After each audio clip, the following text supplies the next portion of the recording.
আমরা সাংবাদিকদের আজকে ডাকছি এই কারণে আমরা লক্ষ্য করছি আমরা ইন্ডিয়া জোটের পক্ষ থেকে যে বিষয়টা আমরা উপলব্ধি করি। আমরা 15 তারিখ মিছিল সংগঠিত করে আমরা নমিনেশন সাবমিট করছি।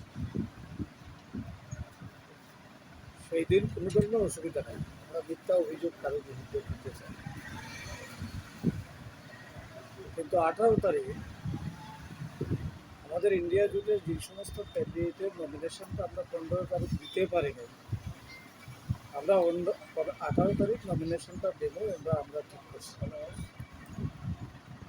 যথারীতি আমাদের কুমারঘাট ব্লক এলাকার বিভিন্ন গ্রাম পঞ্চায়েত থেকে যারা বাকি ছিল তাদের নমিনেশন পেপার সহ কাগজপত্র নিয়ে তারা কেউ গাড়িতে কেউ অটো করিয়া ব্লকের উদ্দেশ্যে তারা রওনা দিচ্ছে।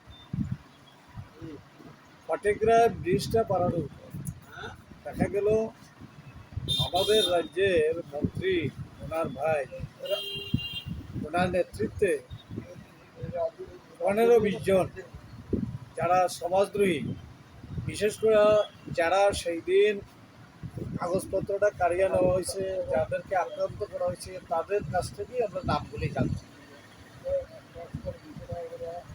গোবিন্দ দেবনাথ, অক্ষাস কর, বিকাশ দত্ত, হিমাংশু দাস মানে মামা দাস সহ অনেকেই তারা আমাদের যারা ইন্ডিয়া জোটের ক্যান্ডিডেট তাদের কাগজপত্র খারিয়ে রাখতে যাতে নমিনেশনটা দিতে পারে না। এটা হলো এক।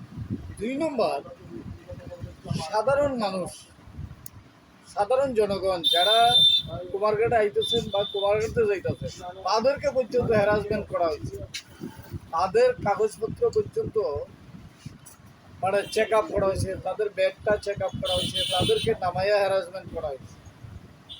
পাশাপাশি আমরা লক্ষ্য করলাম সেখানে কাগজপত্র শুধু নেওয়া হয়েছে এমন না, কংগ্রেসের কর্মী কানু সরকার যার বাড়ি ইন্দিরা কলোনি তারে মারপিট করা হয়েছে।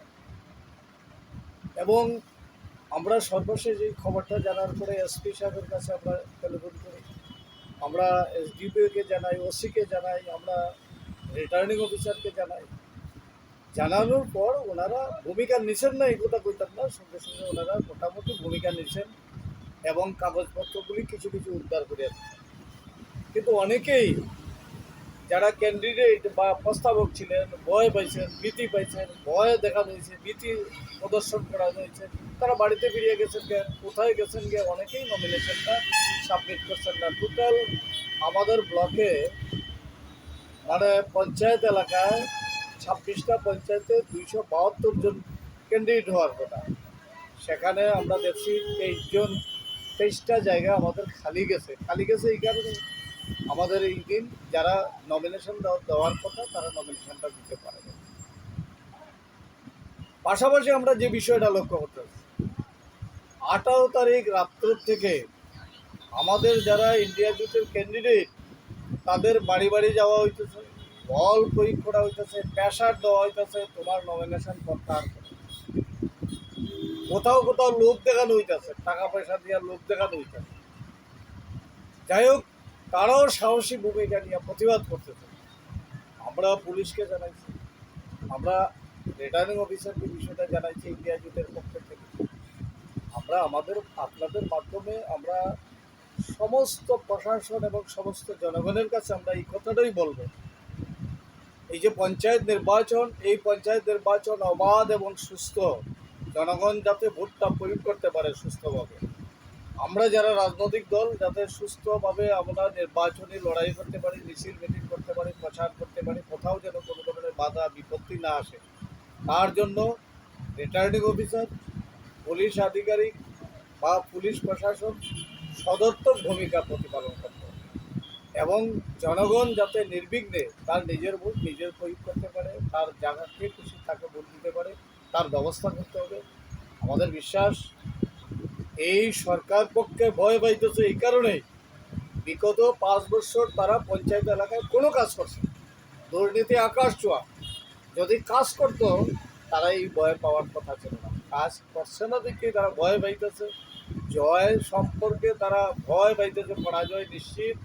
যার কারণে ইন্ডিয়া জোট তারা রাত্রেও স্বপ্ন থেকে ভয় পায় যে এরা যেভাবে রুখিয়ে দাঁড়াইতেছে আগামী দিনে জনগণের অধিকারকে সুরক্ষিত করার জন্য তারা সফল হবে।